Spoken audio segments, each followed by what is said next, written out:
요엘서 1장 강의 6번째 시간을 갖습니다. 너희가 나를 여호와인 줄 알리라. 재앙과 심판에 대해서 오늘 말씀을 전하고자 합니다. 장차 임할 대환란과 재앙에서 살 길은 뭐냐? 오직 예수, 오직 피할 바위가 되시고 산성이 되신 우리 주님 예수 그리스도 안에서 보장되는 겁니다. 오늘도 요엘서 1장 4절을 말씀을 좀 생각해 보겠습니다. 지난 시간 시청자 여러분은 팥종이가 남긴 것을 메뚜기가 먹고 메뚜기가 남긴 것을 늑이 먹고 늑이 남긴 것을 황충이 먹었도다라는 본문 말씀을 중심해서 드렸습니다. 오늘도 이어집니다. 너희가 나를 여호와인 줄 알리라. 재앙과 심판에 관해 말씀을 접하면서 호적 생명책에 기록되지 못한 자들은 천국에 들어가지 못하리니 너희가 나를 여호와인 줄 알리라는 말씀을 알았습니다. 자, 오늘 또 이어서 다윗은 생명체에 관한 말씀을 들어보면 시편 69편 28절의 말씀을 다시 한번 제가 봉독해 봅니다. 저희를 생명책에서 도말하사 의인과 함께 기록되게 마소서라고 그랬죠. 여기서 전체 저희를 생명책에서 도말하사 그랬어요. 이 말은 뭘까요? 다윗이 저주하는 내용입니다. 그리고 의인과 함께 기록되게 마소서라고 이 말씀도 완전한 저주를 말합니다. 의인과 함께 기록되게 마소서 이렇게 말씀한 이 말은 우리 기독인과 함께 할 수 없다는 내용이겠죠. 여기서 저희들이란 누구인가요? 저희들이란 원수들을 두고 한 말이죠. 그렇지만 이 말은 신약에 와서는 해당되지 않는 말씀입니다. 의인과 함께 기록되지 못하게 하라는 말씀이죠. 거듭 말씀드려서 호적 초본을 만들어 주지 말라는 얘기도 됩니다. 호적이 없으면 천국의 백성이 될 수 없지요. 오직 나는 가난하고 슬프오니 하나님이여 주의 구원으로 나를 높이소서. 이 말씀도 구원과 생명책하고 연관이 있는 겁니다. 그리고 다윗은 나는 가난하고 했는데 왜 가난하다고 했는가요? 여기서 다윗은 자신이 가난하고 슬픈 자라고 했습니다. 산상복음에서도 예수님께서는 이 복음은 가난한 자들에게 전파된다는 말씀을 하셨습니다. 또한 마태복음 5장 2절에 가서 보면 심령이 가난한 자는 복이 있나니 천국이 저희 것이라 라고 하셨죠. 여기서 다윗은 오직 나는 가난하고 슬픈 자라고 했습니다. 이 복음은 가난하고 슬픈 자에게 전파되는데 슬픈 자에게 애통하는 자에게 하나님이여 주의 구원으로 나를 높이소서 라고 하죠. 이 땅에 있을 때에는 낮아졌지만은 주의 구원, 정말 주의 구원의 반열에 천국에 올라가는 그런 그 생명책에 기록된 자 사람들은 온전히 높아진다는 얘기입니다. 이 높아진다 그런 뜻을 갖고 있습니다. 구약성경을 또 보면은 출애굽기 32장 15절에서 모세가 이 말씀을 인용했는데 모세가 이따금 이스라엘 백성들 때문에 너무도 힘들었던 것을 알 수 있습니다. 이스라엘 백성들의 우상숭배로 범죄하는 그 모습을 볼 때마다 모세가 너무도 괴로우니까 하나님, 차라리 내 이름을 주에 기록하신 책에서 지워버리소서라고 합니다. 하나님은 모세를 온유한 자라고 하셨는데, 사랑하는 자라고 하셨는데, 하지만 이스라엘 백성들이 우상숭배로 인해서 계속해서 범죄를 하고 있어서 너무도 속이 상한 거 아니겠어요? 그래서 모세가 하나님 앞에 주여, 저들을 없애버리지 말고 나를 없애소서라고 했던 것입니다. 저도 40여 년 목회를 해왔던 사람이라 그 전 심정 저도 경험을 했습니다. 지독히도 속상하고 지독히도 참 문제가 있을 때는 주여, 내 생명 거둬 주옵소서. 이 백성들을 어떻게 해야 바로 잡을 수가 있겠나이까 하면서 기도원에서 때로는 교회 강단에 엎드려 눈물로 주님 앞에 기도했던 적이 있습니다. 이제는 뭐 은퇴를 하고 이제는 주의 강단에 어쩌다가 이제 섭니다마는 정말 이제는 이 방송을 지난날에 계속 해왔던 거기 때문에 신문사를 해왔기 때문에 지금도 신문사를 하고 있고 이 방송을 하고 있습니다만 이제는 직접 나서서 이 복음을 전할 수밖에 없다. 그런 결단을 가졌습니다. 정말 이 다윗의 심정을 좀 이해가 될 것 같아요. 이 모세의 심정을 좀 이해할 것 같다 이 말이죠. 모세는 겸손한 자고 참으로 온유한 자입니다. 또한 지도자로서도 아주 글쎄 지도자로서도 참 A급 아닌가 생각합니다. 내 이름을 주의 거룩하신 책에서 지워버려서서 저들을 기억하여 달라고 간절한 마음, 그 마음 어떻겠어요? 그렇게 기도했는데, 하지만 모세의 이러한 부탁은 결론적으로 먹이고 든 이스라엘 백성들은 모두 진멸하고 말았습니다. 모세의 생명을 데려가는 게 아니고 백성들을 모두 진멸해버립니다. 모세를 통하여 하나님은 그때마다 분노를 참으셨지만 여기서는 달라요. 하나님은 분노를 참지 않으시고 그들을 광야로 내몰아 진멸해버립니다.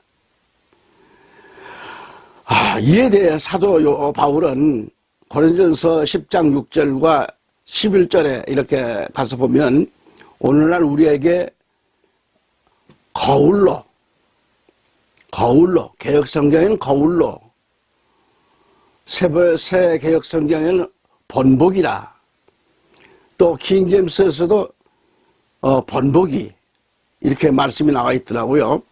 이제 이 모든 일은 그들에게 번복이로 일어났으며 또 그것들은 세상의 끝날 만난 우리를 훈계하기 위해 기록되었느니라 라고 되어 있습니다.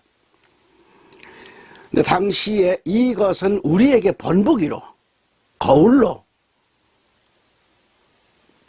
보여주고 있는 겁니다.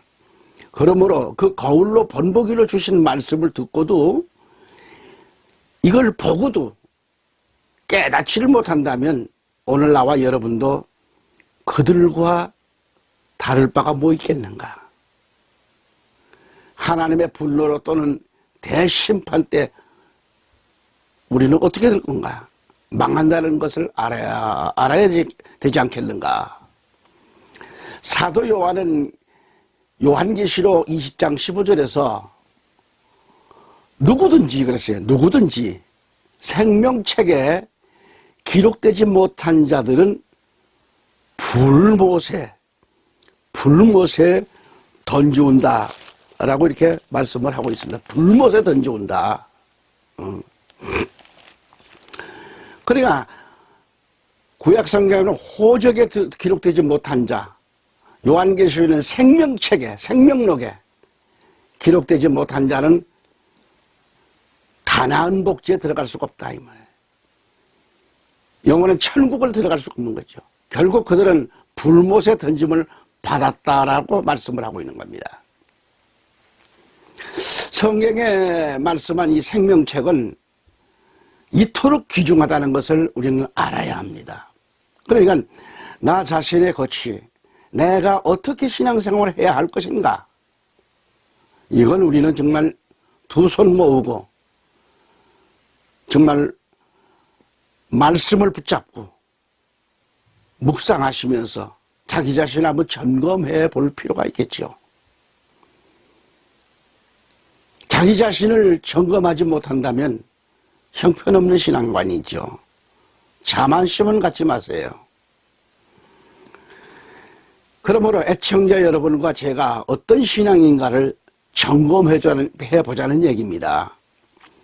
다시 점검받을 때가 성령 받을 때인데, 그리고 계속해서 충만하다는 것은 뭘 얘기할까요? 성령 받아 계속 충만해야 돼요. 충만해야 된다. 이것을 확인하는 때라 이 말이에요. 자기 자신을 점검해 보라는 건. 자신을 진리 안에서 확인하고 더 빛나게 하고 더 반짝이게 하는 삶으로 돌아가자라는 얘기죠. 어둡게 살지 말라고.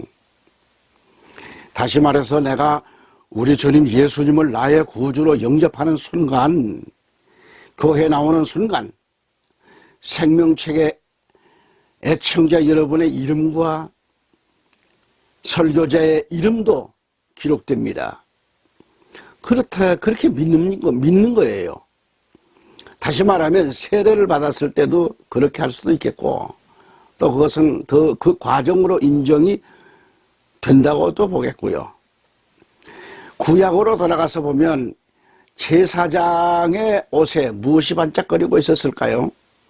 그것은 12지파, 12지파를 나타내는 그런 보석이 앞가슴에 반짝반짝합니다.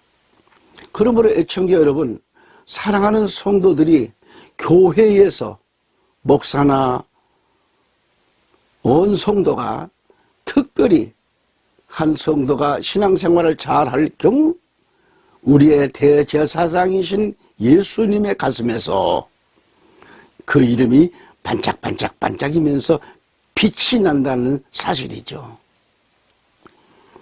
그러므로 속히 회개하고 속히 또 봉사도 하시고, 그리고 누구보다도 앞장서는 순종파가 좀 되시고, 순종하고 어떤 일이든지 정말 잘 따를 수 있는 복종자, 또 잘 섬기는 일을 우리 주님 다시 오시는 그날까지 기쁨으로 하자는 겁니다. 기쁨으로. 그렇게 할 때 대제사장이신 주님의 가슴에 빛이 나지 않겠어요? 그러나 반대로 어느 지파에서는 빛이 나지를 못하고 문제가 있습니다. 이는 그 지파의 지도자나 제사장이나 모두가 엉망이거나 문제가 있다고 하는 것을 알아야 되겠죠? 그 지파를 알 수 있는 건 뭘까요? 대제사장을 보면 알 수 있잖아요. 쉽게 말하면 오늘 내가 섬기는 교회에 어떤 사람 또는 목사를 보아서 알 수가 있겠죠. 이로 보건대 신앙은 우리가 매일같이 그 보화를 자꾸 닦아야 되잖아요. 좋은 천을 가지고 반짝반짝 빛이 나게 닦아주는 거죠. 그거가 다름없습니다. 이미 얻은 그 보화를 닦아야 빛이 나는 거죠. 이미 얻은 신앙, 구원받은 내 신앙은 녹슬지 않도록, 타락하지 않도록 말씀과 진리 안에서 자기 자신을 점검해야겠죠. 아멘. 자, 이처럼 회개하는 것도 눈물로 닦고 봉사하고 새벽기도 하면서 또 닦아내고 말이죠. 자꾸 말이지 내 생명밭을 자꾸 때묻지 않도록 닦아야 돼요. 기도에 말씀에 닦아야 돼요. 눈물로 회개하면요 내 속에 찌드는 때를 벗겨내야 돼요. 죄악. 그래서 믿음 생활하면서 더 힘든 이유가 여기에 있는 거죠. 우리가 믿기 전에는 이것이 보화인지 금덩어리인지 잘 몰랐습니다. 영국의 과학자가 아프리카 어느 시골 마을을 지나고 있을 때, 그 아이들이 둘러앉아가지고 돌멩이를 들고 땅 따먹기를 하는, 우리나라도 그 7, 80년대 이때도 뭐 아이들이 공마당에 나가가지고서 뭐 땅 따먹기도 하고 말이죠. 공기놀이도 하고 그랬잖아요.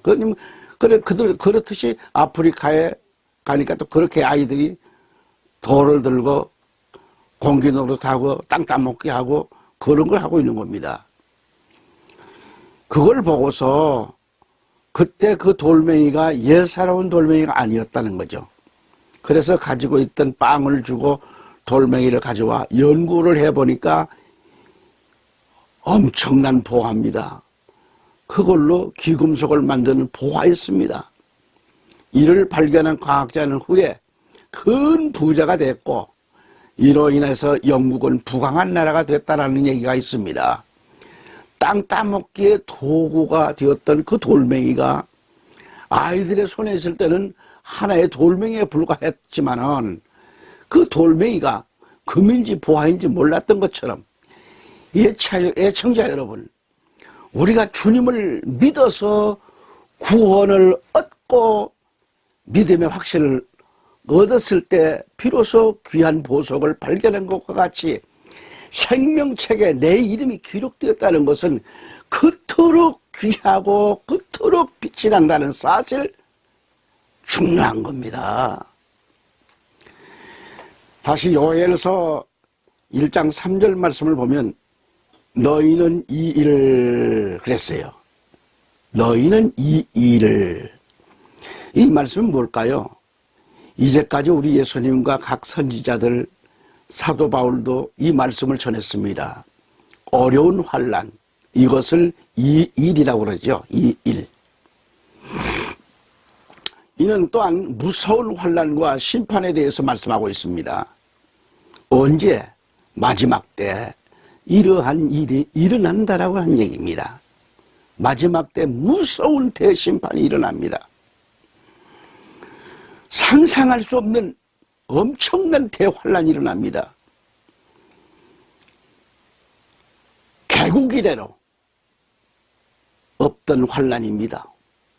전에도 후에도 없을 엄청난 대환란이 이 땅에 일어납니다. 반드시 이 일은 오고야 말 사건이고 사도 요한도 요한계시록 1장에서 속히 될 일이라고 말씀하고 있어요. 속히 될 일이라고 그랬어요. 그런데 오늘날 성도들은 너무 편안하게 그저 교회를 보더라도 그렇고 성도들 그 신앙생활 하는 모습들을 봐도 그렇고 이런 날이 온다는데 왜 준비를 못하고 있는지, 그냥 교회만 왔다 갔다 하면 되는 건가요? 어떤 자기의 어떤 참된 그 신앙의 색깔은 발휘하지 못하고 그냥 교회만 들락거리면 구원받았나요? 응? 마지못해 내는 헌금 내고 생색 내고 하는 그것도 구원인가요? 다니엘서 12장 4절에 다니엘아 마지막 때까지 이 말을 간수하고 이 글을 봉함하라. 많은 사람이 빨리 왕래하여 지식이 더하리라. 그렇게 말씀합니다. 제가 가지고 있는 킹제임스 성경을 보니까 그러나 너 다니엘아 마지막 때까지 그 말씀을 닫고 그 책을 봉하라. 그때는 많은 사람이 이리저리 달릴 것이요 지식이 증가하리라 하더라 그랬습니다. 이 말씀을 볼 때 지금은 지식이 지금 더할 때죠. 지금은 지식이 없으면 살 수가 없는 시대입니다. 정보화 시대를 살아가는 지금, 초고속 정보화 시대에 살고 있는 지금, 사람들이 이리저리 달리는 때고 지식이 증가하는 때요. 이때를 가리켜서 바울은 이렇게 말하고 있습니다.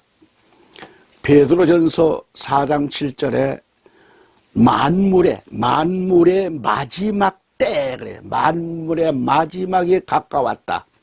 만물의 마지막에 가까웠으니 그러므로 너희는 정신을 차리고 근신하여 기도하라 그랬습니다. 이제 우리는 초고속 정보화 시대를 살아가기 위해서 얼마나 많은 사람들이 분주하게 뛰는지 모릅니다. 미국도 4시간이면 갈 수 있는 시대에 살고 있습니다. 그런데 소위 기독인인 우리가 이 시대에 뒤떨어진 삶을 살아가고 있다고 하면 어떻게 되겠는가? 자신에게 물음표시를 한번 달아보세요. 어떻게 되겠는가?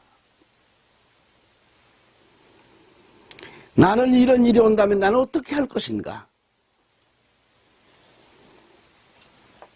제가 어렸을 때에 옛날 50년대 얘기입니다. 유교가 나고서 얼마 안 됐죠.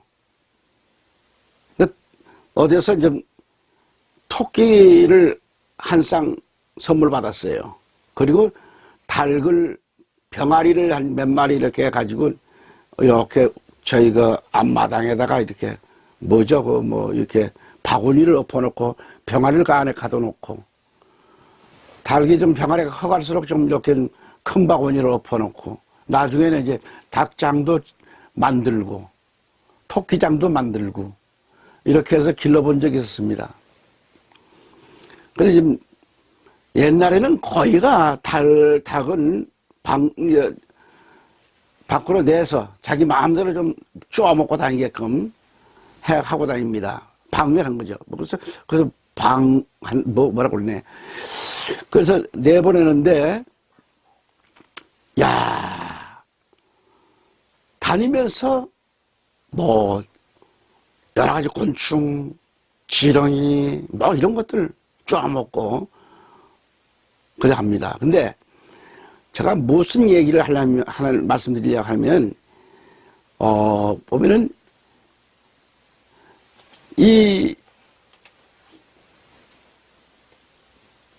무슨 얘기를 말씀드리냐 하면은, 닭이 알을 낳을 시간이 오잖아요. 그러면 그 알을 품고 어디 가서 지금 낳아야 되겠는데, 자리가 없을 때는 막 허둥지고 뛰어다녀요. 알을 낳을 자리를 찾기 위해서. 제가 그 말씀 드리려고 그러는 거죠. 때가 옵니다. 우리는 준비해야 돼요. 지금은 지금 만물의 마지막이 가까워진 때이기에 신앙생활에 있어서 정신이 깨어 있어야 됩니다. 믿음이 잠들어 있다고 하면 안 되잖아요. 예배 시간에 이렇게 졸고 있다라든지, 저는 그 가만큼 보면 제가 좀 부족해서 그런지 조는 분들을 어쩌다 한두 번씩 봐요. 근데 그 조는 분들에게 신경 쓰면 설교가 안 나오려고 그러죠. 힘들어져죠. 네, 조는 분들은 신경을 안 쓰고 마음속으로 주여 우리 졸고 있는 저분의 눈을 열어 주옵소서 마음으로 설교하면서 기도하면서 설교할 때가 있었습니다. 네. 아, 저분 좀 눈을 좀 떴으면 좋겠냐. 꼭 들어야 할 말씀이 될 것 같은데, 다른 분들은 저렇게 말씀을 아멘 하면 잘 받는데, 저분은 왜 저렇게 꼭 내가 길렀었던 병아리처럼, 병아리가요, 아주 편안하고 하니까 잔뜩 이를 쪼아먹고는 눈을 지그시 감고 다리가 휘청하도록 졸아요. 그래서 저 양반은 왜 병아리가 됐나? 이제 그런 예도 있었습니다. 졸고 있는 건 사실 졸고 있는 거 뭐 사랑하는 자에게 잠을 준다? 무슨 얘기요? 에? 신앙생활을 바로 해야지. 그 사람 상처받을까봐 그렇잖아요, 목사님들이. 에? 그래, 속은 상하지만, 아유, 권사님, 많이 피곤하시죠? 괜찮아요. 사랑하는 자에게 잠을 주신다 그랬는데 괜찮아요. 아니야. 그렇게 하면 안 돼요. 다시 말씀드리면 예배 드리러 나왔지, 하나님께 영과 진리로 예배를 드리러 나왔잖아요. 드리러 나왔지 졸고 잠자는 정신, 그러면 오직이나 피곤하고 오직이나 힘들리면 그럴까요? 이해가 갑니다마는, 그러나 1시간 예배는 정신 바짝 차려야겠잖아요. 응? 그렇게 졸고 잠자는 정신으로 망가진 신앙생활이 돼서는 안 된다 이거예요. 저도 그렇게 생활하면 안 된다, 그런 얘기입니다. 정 목사의 말은 100번 여러분을 복되게 하는 말씀이라고 생각해 주세요. 사실은 그렇고, 제가 누구를 손가락질 하겠습니까? 그러므로 바울이 말한 대로 정신을 차려야 할 때라, 그런 얘기예요. 그날이 뭐예요? 가깝다고 했습니다. 그리고 무엇보다도 서로 열심히 사랑하라고 했어요. 사랑하라. 목사와 성도 사이, 성도와 목사 사이, 아버지와 자녀 간, 어머니와 자녀 간, 또 부부 간, 모두가 그리스도의 사랑을 가지고 사랑을 하는 겁니다. 일날 일이 없잖아요. 그리스도의 사랑은 일날 일이 없어요. 행복한 역사지요. 정신을 차리라. 그리고 무엇보다도 서로 열심히 용서하고 사랑하고 베풀고,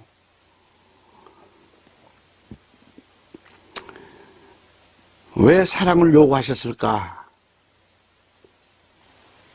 바울이 말하는 대로 때가 가깝기 때문이라는 얘기입니다. 때가 가깝기 때문에. 응? 때가 가깝다. 마지막에는 사랑이 있느냐 없느냐, 이걸 보아서 그 사람의 신앙을 알 수 있다고 그럽니다. 주님은 말씀하셨어요. 말세에는 사랑이 식어진다고 하셨죠. 그러므로 사랑하고 있으라는 겁니다. 그리고 그 그리스도의 사랑이 있을 때 허다한 죄를 덮는다라고 했습니다.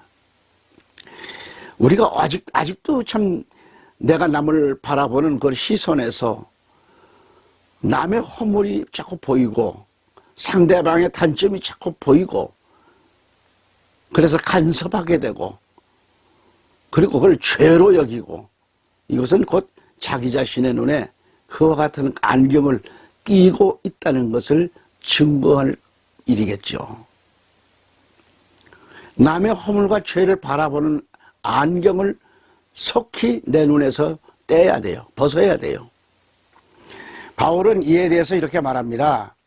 야고보서 5장 7절에 그러므로 형제들아 주의 강림하시기까지 길이 참으라 라고 했어요. 이 말씀에서 길이 참으라, 길이 참으라, 길이 참으라. 농부들의 그 참을성을 배우라고 했습니다. 봄에 씨를 뿌리고 귀한 열매를 바라고 참고 기다릴 줄 아는 그런 농부처럼 길이 참으라는 거죠.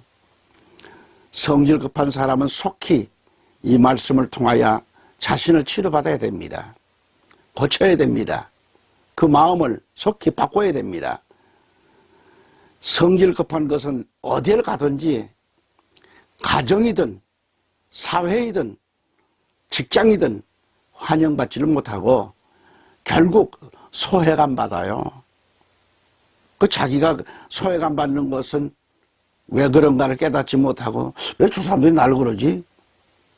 오히려 자기 자신을 반성하지 못하고 자꾸 남을 탓하게 되는 실수를 범합니다. 그렇기 때문에 길이 참으라는 거예요. 길이 참으라. 길이 참으라. 바울은 다시 말합니다. 야고보서 5장 8절에 너희도 길이 참고 마음을 굳게 하라 해서 마음을 굳게 하라. 주의 강림이 가까우니라 그렇게 하셨고 이어서 야고보서 5장 9절에 가보면 형제들아 서로 원망하지 말라. 그리하여야 심판을 면하리라. 어허? 서로 원망하지 말라? 그래야 심판 면한다. 여러분 그러면서 뭐라 그래요? 보라 심판자가 문 밖에 서 계시니라. 주여. 여기서 바울은 형제들아 서로 원망하지 말라고 강조하고 있는 겁니다. 남의 자신을 좀 몰라준다고 할지라도 섭섭한다라든지 원망한다라든지 할지 그러지 말라는 거예요. 한 가정으로 돌아가서 말한다면 남편이 돈을 많이 벌었으면 좋겠는데 하루 3끼를 먹어야 하는데 돈을 벌어오지를 못한 남편인지라 2끼는 밀가루 죽과 라면으로 좀 끼니를 이어갑니다. 그리고 한 끼는 밥을 먹고 살지라도 오히려 이렇게 살지라도 오히려 그 남편을 사랑해주고 위로해주고 살지언정 원망하지 말라 그런 얘기예요. 우리는 남을 바라보는 눈을 이제부터는 예수님의 복음의 안경, 예수님이 나를 무한히 사랑해 주신 그 사랑의 안경으로 갈아 끼워야 돼요. 안경을 갈아 끼우라는 겁니다. 신구약의 안경을 끼고 세상을 바라보시면 세상이 온통 천국으로 보일 겁니다. 저는 못된 성길 이거 다 버리려고 옛날에 우리 이천성 목사님 살아계신 하늘산 기도원 또는 오산의 순복음 기도원 지금은 최사실 그 기도원이죠. 국제 금식 기도원이죠. 올라가서 성질 죽이려고 금식하고 참 굴 속에 들어가서 두 손을 들고 아버지 아버지 하며 몸부림을 치고 기도할 때 많았습니다. 그 기도를 하고 나면 정말 마음이 아픕니다. 자, 우리는 남을 바라보는 눈을 이제부터는 정말 예수님의 사랑의 안경을 끼워야 됩니다. 끼고 세상을 보면 세상이 온통 천국으로 보일 거다 이 말이죠. 사람들을 바라보면 눈에 보이는 사람마다 흠이 보이지를 않고 단점이 보이지 않고 예수님처럼 천상에서 만난 천사와 같고 사랑할 수밖에 없는 그런 귀한 보화와 같이 보이게 될 겁니다. 근본적으로 자기 자신을 치료해야 돼요. 생각을 바꿔야 됩니다. 마음을 바꿔야 됩니다. 서로 원망 없이 살아야 한다는 것입니다. 그러니까 주님의 말씀에서 서로 원망하지 말라는 거예요. 때가 가깝다라고 말씀하고 있습니다. 오늘도 이 방송을 끝까지 애청해 주신 여러분 정말 감사드립니다. 할렐루야. 전국에서 해외에서 또는 이 방송을 구독해 주시고 애청해 주신 성도 여러분, 올해 교민 여러분, 또한 전 세계에 나가서 생명을 내놓고 복음을 외치는 우리 선교사 여러분, 진심으로 감사를 드립니다. 또 한 가지, 우리 금년에 이 지금 전 세계적으로 역병을 통해서 고통당하는 많은 사람들, 특별히 우리 대한민국 대구 시민들과 경북 그리고 서울, 경기도 전국 일대에 많은 불안감을 갖고 있을 겁니다. 성도님들 힘내십시오. 이 말씀을 듣고 힘을 내시고 기도하시면 코로나 다 물러갑니다. 주의 이름으로 승리하시길 바랍니다. 아멘.